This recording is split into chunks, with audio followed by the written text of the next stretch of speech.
I'm Teisha with Shalom TV's news update for Friday, January the 3rd, 2014. Israel's Air Force struck several targets in the Gaza Strip late last night in response to rocket fire on Israel earlier that day. Last night, a Qassam rocket was launched from Gaza and exploded in an open, non-residential area in Israel at the Sdot Negev Regional Council. No injuries or damage was reported. The IAF late last night hit 3 concealed rocket launchers in Gaza Strip's north and struck terror infrastructure in its center in retaliation for the rocket fire. Last night's rocket attack into Israel is just the latest in recent rocket fire at the country from Gaza over the last few weeks. The IDF stated earlier this week that terror groups in the Strip have set a goal to harm Israeli citizens, and that the IDF will continue to work diligently and as much as it takes against any source that executed terror against the state of Israel, adding that the terror group Hamas is the address and it is the accountable entity.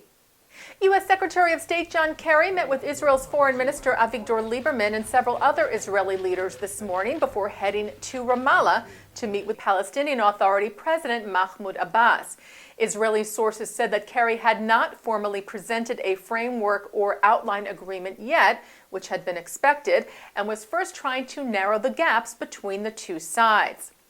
Earlier today, Kerry and Israeli Prime Minister Netanyahu met for a second time, the first was last night, in talks that were also attended by Justice Minister Tzipi Livni and Defense Minister Moshe Ya'alon.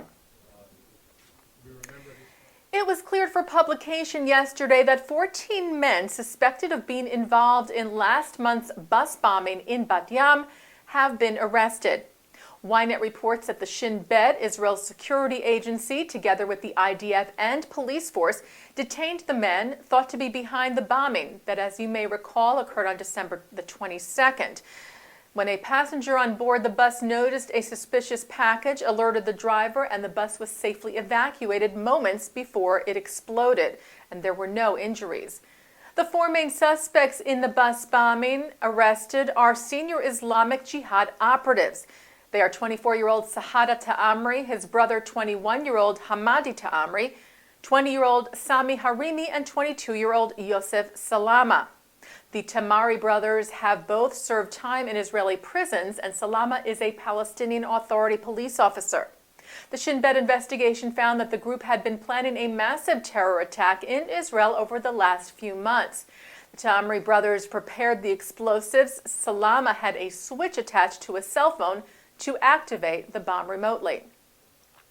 Harimi was given the bomb, which was hidden in a black bag, and was smuggled out of the West Bank into Jaffa in the car of a Bedouin man who is an Israeli citizen and who reportedly helps Palestinians illegally residing in Israel.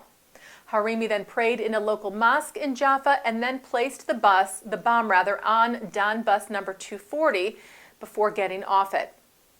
Harimi was arrested several days later in Bethlehem, where he also revealed that the group had planned to execute a larger attack in Tel Aviv a few days after the Bat Yam explosion, which fortunately was averted due to the arrests. Israeli Prime Minister Netanyahu praised the security forces' quick action in capturing the terror cell. He also noted the fact that one of the suspects was a Palestinian police officer, which he said was further proof of direct involvement of people in the Palestinian Authority in terror activity.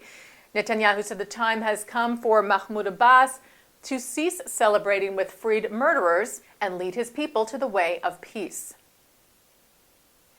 The health of former Israeli Prime Minister Ariel Sharon continues to deteriorate. As we reported to you yesterday, Sharon, who has been in a comatose state since he suffered a stroke in 2006, took a turn for the worse in recent days, with many of his vital organs failing, and he is also suffering from a blood infection. The director of the Sheba Medical Center at Tel HaShomer Hospital said today that there is danger to Sharon's life and that the situation is not getting better. His family remains at his side.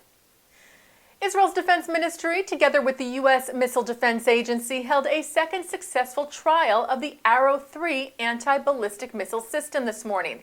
Israeli Defense Minister Moshe Ya'alon praised the successful test flight of the Arrow 3 interceptor, which was conducted today in Israel in the joint operation.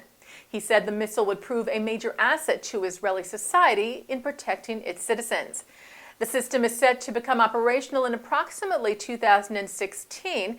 It is designed to seek and destroy long-range ballistic threats, including the Iranian Shihab-3 missiles. The Defense Ministry said of the trial today that it constitutes a milestone in the state of Israel's operational ability to defend itself against threats expected in the region. The Conference of Presidents of major American Jewish organizations released a statement yesterday marking a milestone in the battle against the BDS, or Boycott, Divestment, and Sanctions movement.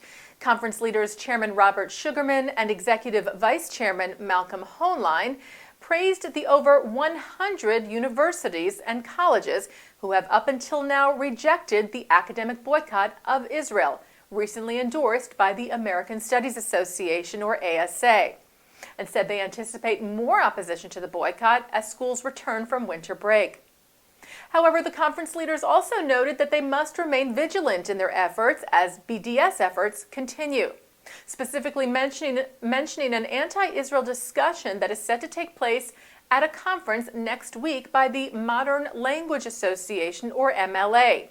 That will convene on January the 9th in Chicago and will include a one-sided panel entitled Academic Boycotts, a Conversation about Israel and Palestine.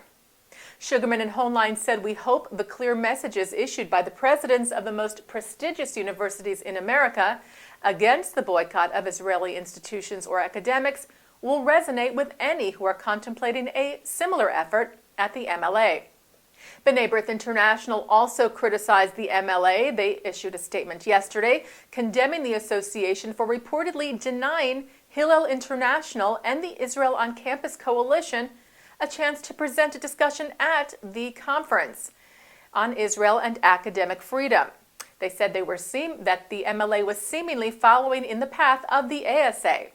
B'nai B'rith said by only hosting academics that support the BDS movement, the MLA is perpetuating an anti-Israel agenda, calling it a perplexing decision considering Israel's universities are widely known for their openness and environment of academic freedom. Thus, B'nai B'rith said it is even more incomprehensible that the MLA is not focusing its efforts on the long list of countries which inhibit academic freedom and have long records of human rights abuse. Mes chers compatriotes, the American Jewish Committee praised French President François Hollande for his New Year's pledge to fight anti-Semitism and racism in France, where anti-Semitism has been on the rise.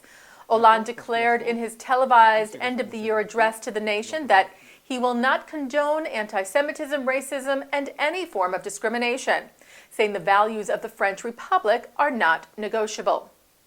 The director of AJC Paris, Simone Rodin-Benzaken, said that fighting anti-Semitism and racism demands a sustained national effort, saying it is reassuring for Jews and other minorities, indeed for all people of goodwill, that President Hollande and Interior Minister Manuel Valls have made it their priority to combat anti-Semitism and racism, adding that all political, religious, and civil society leaders should join in this national battle against ignorance and hate. And that's Shalom TV's news update for Friday, January the 3rd, 2014. I'm Teisha Bader. Remember, live Shabbat services are coming up at 6 p.m. from New York City's Central Synagogue. Shabbat Shalom.